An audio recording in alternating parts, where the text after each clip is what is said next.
Und jetzt wieder eine neue Folge vom Schnarchboot mit jede Menge Prominente, die nicht genannt werden wollen, weil sich ihre Psychiater bereits erschossen haben. Wir wünschen Ihnen bei der jetzigen Folge viel Spaß!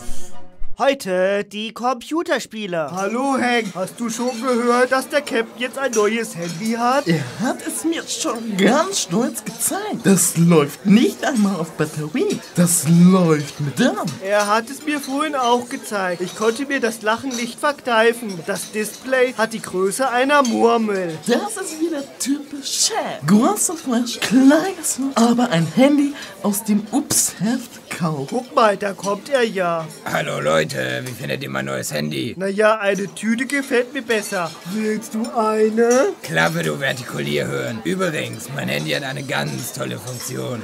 Lassen Sie mich hier. Damit können Sie jetzt auch das Schiff steuern, ohne dass wir uns verfahren. Oder es hat eine Funktion, die es noch nie gab. Welche soll das denn sein? Man wählt eine Nummer, bestätigt die und kann mit Leuten sprechen, die am Ende der Leitung auch ein Telefon haben. Wie kommst du nur auf solche genialen Einfälle? Das ist mein neuer Werbeslogan. Ideen sprießen ganz, ganz schnell. Brauchst du Marvins Tüten auf der Stelle. Können wir nicht von was Wichtigem reden? Mein Handy hat eine Sonderfunktion. Man nennt es auch das Pi-Handy. Was ist das denn? Damit kann ich in meinen Pausen mehr Spiele machen. Neulich habe ich mir das neue Spiel Super Dars heruntergeladen. Das Spiel kenne ich. Das hat sich Ramsi vor 5 Jahren auch runtergeholt.